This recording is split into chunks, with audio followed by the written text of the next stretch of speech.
Things are complicated, but I'll try to sum it up for you. I'm male 34, met my ex-wife 7 years ago. We dated for 1 year and were married for two before we divorced. When we met, she already had two kids from her previous relationship, Patrick, young male teen, and Luna, a female tween. We have one son, Tony, kindergartner, together. My own relationship with her kids was good, but they never treated me as their dad or something like that, because their dad was involved in their life. So although my wife had primary custody, we all understood I was the stepdad and were fine with it. My relationship with my ex was good, and I thought she was very loving. However, after our divorce, I realized that she used to talk a lot about her ex-husband, comparing the two of us and stuff like that, which is definitely weird. I didn't notice it at the time. Well, turns out she really couldn't forget her ex, and she ended up cheating with him. This was very hard to process when I found out, thanks to one of her friends, and our divorce was not easy. When her family found out about her infidelity, they got furious at her and went no contact with her. All of this happened 4 years ago. Ever since, she and her husband have had two more babies, a toddler and an infant. Her husband got diagnosed with cancer around November last year. Even after everything they did to me, I still feel sorry for them and their kids. It's a sad situation that makes me think I'm an idiot. My ex and I have shared custody of our son, but ever since her husband got sick, my son has been staying with me for days, as sometimes my ex's husband has to stay at the hospital and my ex has to help him. I'm okay with this, of course.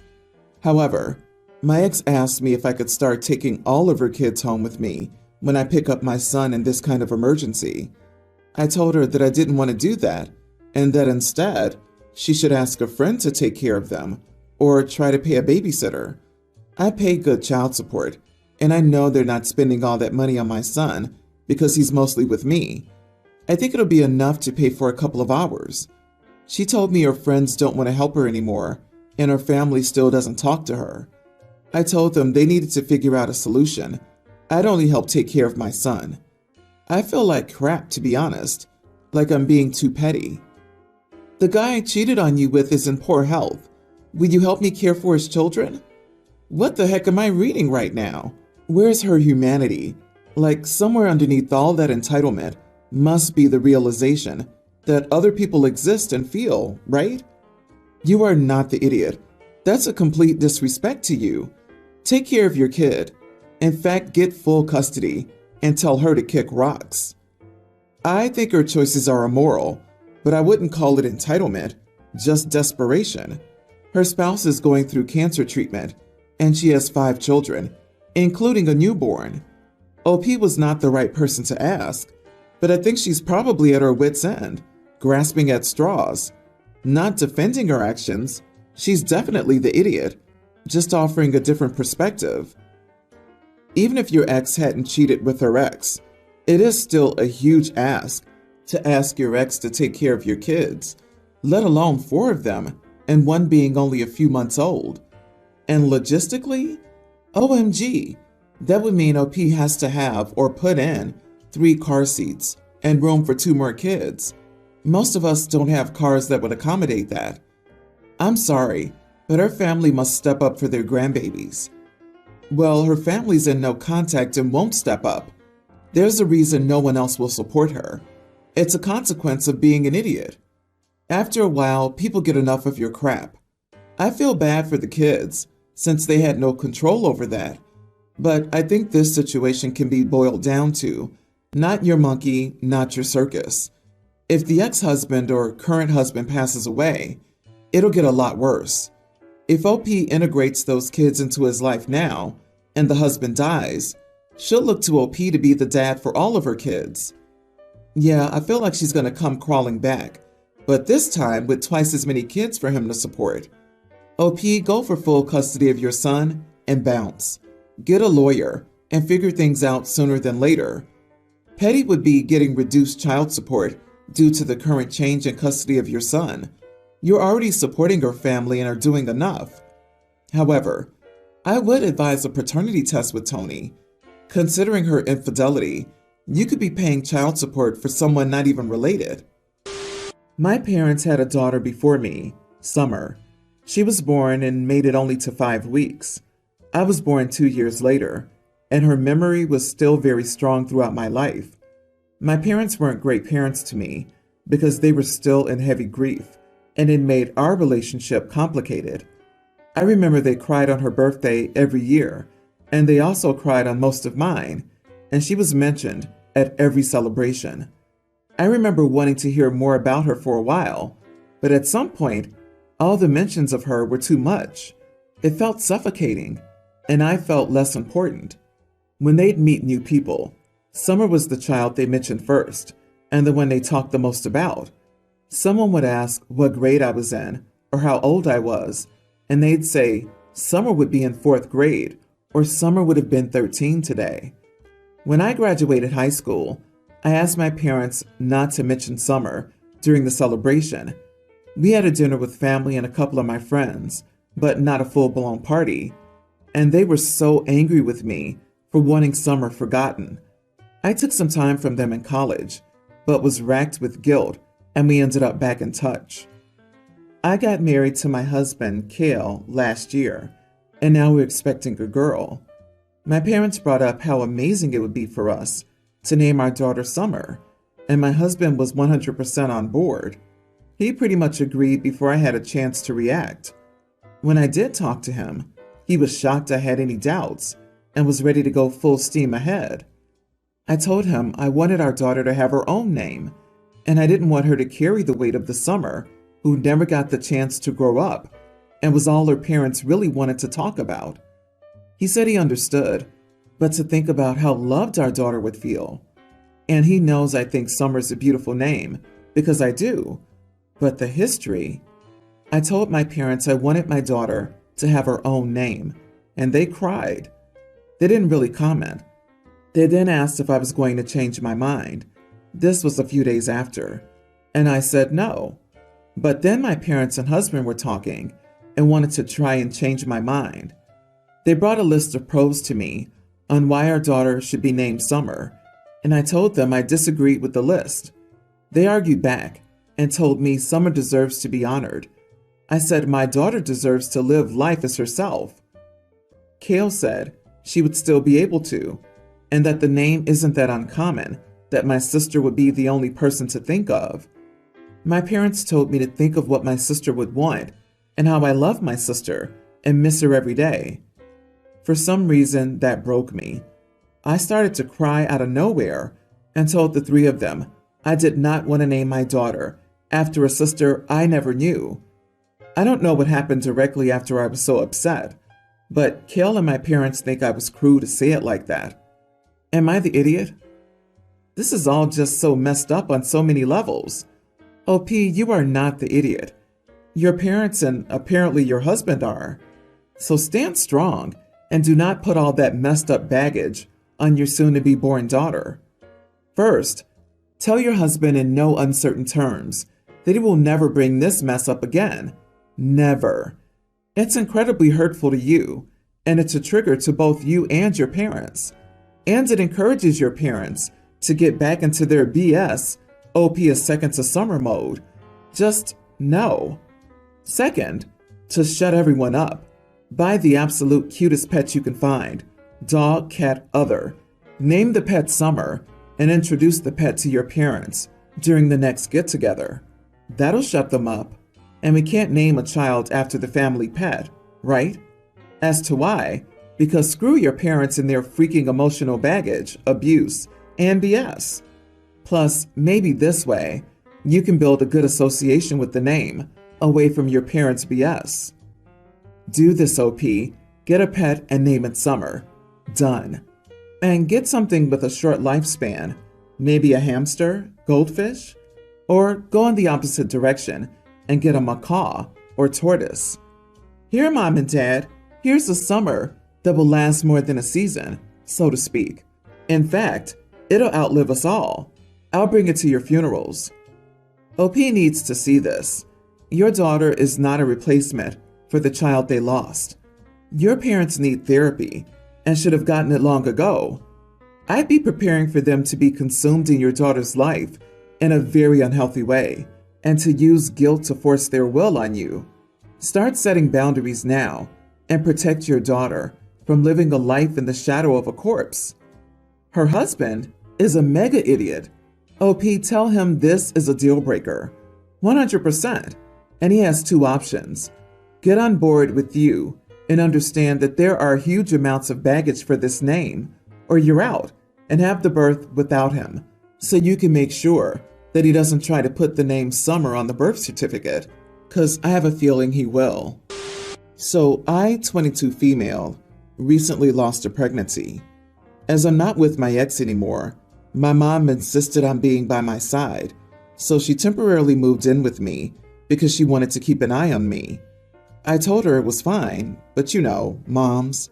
She had the idea of inviting my sister and brother-in-law for dinner, so we did. The thing is, my brother-in-law is the kind of guy who likes to make jokes about everything. He never means harm, but it gets annoying at times. During dinner, to cheer me up, my brother-in-law decided to make some jokes. They were light, but I wasn't in the mood to hear them. It was jokes like, "It's kind of a good thing. Can you imagine the kid looked like dad and you had to see his face all the time? Well, at least you won't end up like those moms who have to rely on pills to stay awake, etc." Honestly, it was maybe innocent jokes that made my mom and sister laugh, but it made me upset. I told him to stop the jokes, that I didn't want to hear them. He said jokingly, "Wow, is losing your humor a side effect when you lose a baby?" When he said that, I got so mad and sad. I left the table and went to my room. I heard my sister and brother-in-law leave shortly after that. My mom came to check on me and told me it was okay, and she left me alone for the rest of the day. But I received a text message from my sister saying that I was disrespectful to storm out as I did, that my brother-in-law was only trying to cheer me up and make me laugh, and I should have appreciated his efforts. And now I'm feeling bad because I do appreciate them trying to make me feel better, but the jokes of my brother-in-law don't do that. Apparently, my sister-in-law texted my mom and told her that they won't talk to me or come back until I apologize to my brother-in-law and her for being disrespectful. And I wonder, am I the idiot for getting mad at my brother-in-law's jokes when he was only trying to make me laugh? Not the idiot. What? How's your sister demanding you apologize for her abhorrent partner's crappy jokes made in a sensitive time? It's one thing to try and lighten the mood with general humor, but not about the subject and situation you're trying to distract from with the humor. Jesus, is he this clueless about everything? What is wrong with your sister? She should know better than this. Instead, she's enabling a monster. What is wrong with your brother-in-law? He should know better than this. Brother-in-law is an insensitive clod of an idiot. What is wrong with your mom? She laughed at the jokes too? All of the family are giant idiots. Why did your mother even bother to keep an eye on you if it wasn't to ensure your mental and physical well-being? Agree, it's not even the mother's house. It's OP's home that her mother forcibly moved into to support her. Some great support there. Perhaps OP truly doesn't mind, but I find it deeply concerning that her mom moved in with her without her wanting it, invited people over to OP's house, and then laughed along with them when they made horrible jokes that hurt OP. Wow, you might want to go no contact with them unless they sincerely apologize. I, 30 female, am a picky eater. Pre-story. When I was younger, it was impossible to make me eat a lot of food, and I was also diagnosed with some sensory issues while eating, which is part of the pickiness. Things got better as I grew older, and I was able to cook for myself the dishes I like and that are nutritionally healthy. Mainly, I don't like foods that are drenched in fat and feel heavy. I was lucky to get a well-paying job early in my life, 20, so instead of cooking, I've decided to try the ready meal delivery service, as a lot of these are healthy and offer a choice, and I hate cooking. At 21, I married Pete, 23 male. Pete insisted on cooking himself, and making me try new foods and was very against me ordering the ready meals. Even for me, it was easier and cheaper, and the time I would spend cooking, I would put into my career or hobbies. However, I didn't like anything he cooked as it tasted awful to me, and I'd end up having a bad stomach after. Essentially, my pickiness was one of the reasons we divorced 3 years later. Now to current day. Last week, my boss and I went to a business dinner with an owner and an assistant of the company that wanted to be our partners. The assistant ended up being Pete, which I was surprised to hear, as he said he'd never joined the field I'm working in. Just before the dinner, Pete was making snarky comments to his boss and mine about me being a picky eater and us divorcing because of it. However, to his surprise, I ordered a few dishes I would previously find disgusting and would eat them with no problem. Pete went nuts and started asking many inappropriate questions and nearly calling me names until I got enough of it. Said the reason why I was so picky with him was due to him being a terrible cook and that every one of his dishes would make me sick. His boss laughed and we carried on with the dinner. The next day, I received a lot of texts from Pete calling me an idiot for what I said, as now his boss has declined to come to the dinner he was hosting for work, which is affecting his career. Not the idiot. I would normally be against exes airing dirty laundry at a work dinner. Still, he started it and really laid into you. You took the situation down a notch and shut down the whining with a humorous anecdote. Pete's boss probably canceled on him because he's a terrible dinner companion, not because of your silly comment. Pete's putting it on you because he doesn't want to own up to his own flaws. I see a pattern here. Yep, I'm guessing when his boss saw his behavior, he would have taken any excuse not to spend more time with him than necessary. Pete was asking you a bunch of inappropriate questions in front of your boss. That's embarrassing. Also, it's totally your choice what you want to eat. Typical men in business behavior, derogatory comments about women, while expecting women to smile through it and hold themselves to the utmost decorum. Pete probably thought he could buddy up to his boss by acting like it was the boys' club, and he could speak down on the woman at the table. Source: I'm a man in business. I, 25 female, married my husband, 25, last week, with whom I've been with since we were 18. We started off as friends, but it grew into a beautiful partnership. He's the most understanding and supportive person, and one of my biggest priorities, as I am his. I also have had this group of friends since high school. I'll give fake names for the sake of the post. It's Rania, Mary, and Becky. Ever since I started dating my husband, they've always tried to make our friendship versus my relationship into a competition on which is more important to me, to which I always replied that I don't like comparing or putting hierarchy on that stuff because each relationship serves a different purpose in my life. I adore my friends, and they've been extremely supportive, yet I'm not as close to them as I have been to my husband. But still, I think it's wrong to go to their faces and compare the love I have for each of them. Our family also has this concept of family always comes first. And while our families do love each other, they throw in their true perspective of how his family considers me an outsider, and my family considers him an outsider, and would guilt us into putting them over our partner. So all in all, people in our lives have always tried to make our relationship an important competition, while we never put each other in that position.